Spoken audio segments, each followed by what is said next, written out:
दोस्तों, इस वीडियो में हम जानेंगे कि गोवा को किस तरह से पोर्तुगीज़ से फ्री कराया गया। पोर्तुगीज़ ने गोवा को अपनी कॉलोनी बना लिया था 1510 में। वहाँ के एडमिरल अल्फोंसो दी अल्बुकिर्की ने यहाँ के सुल्तान ऑफ बीजापुर यूसुफ आदिल शाह को हरा करके गोवा को कैप्चर कर लिया था। ट्रिस्टाओ ब्रिगेंजा कुन्हा, जो कि फादर ऑफ गोवन नेशनलिज्म के नाम से भी जाने जाते हैं, इन्होंने स्थापना की थी गोवा नेशनल कांग्रेस की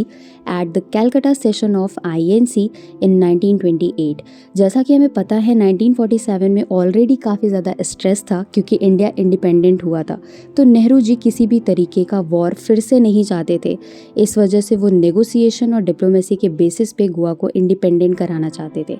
बट पोर्तुगल के डिक्टेटर सलाजार ने नेगोशिएशन करने से मना कर दिया और उसी वक्त पोर्तुगल ने ज्वाइन कर लिया नॉर्थ अटलांटिक ट्रीटी ऑर्गेनाइजेशन को, जिसके बाद इन्होंने वार्न किया कि अगर इंडिया किसी भी तरीके का मिलिट्री एक्शन करता है तो नेटो कंट्रीज़ इंडिया को रिस्पॉन्स करेंगी। एनी हाउ, इन 1954 इंडिया के एक्टिविस्ट ने दादरा एंड नगर हवेली को फ्री करा लिया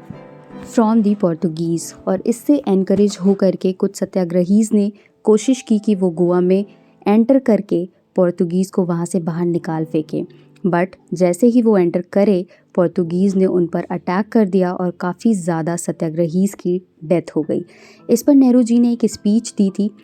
जिसको लास्ट ईयर मोदी जी ने गोवा के इलेक्शन के टाइम पे क्रिटिसाइज़ किया और कहा कि अगर नेहरू जी चाहते तो कुछ ही घंटों में गोवा को लिबरेट करा सकते थे, बट अपनी पॉलिटिकल इमेज को बचाने के लिए उन्होंने सत्याग्रहीज़ का सपोर्ट नहीं किया, जिससे 14 ईयर्स का लंबा समय लगा गोवा को लिबरेट होने में।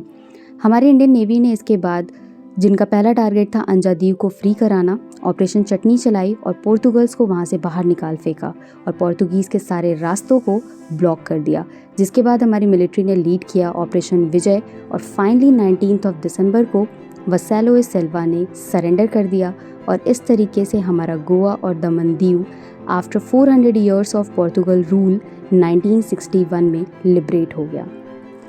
इसके बाद 12th अमेंडमेंट किया गया कॉन्स्टिट्यूशन में, जिसके थ्रू गोवा और दमन दीव को as a union territory accept किया गया और उसके बाद 1987 में गोवा को as 25th state of India accept किया गया। So this is all about कि गोवा किस तरीके से लिबरेट हुआ from the Portuguese. I hope कि आप सभी को पसंद आया होगा। So thank you for watching.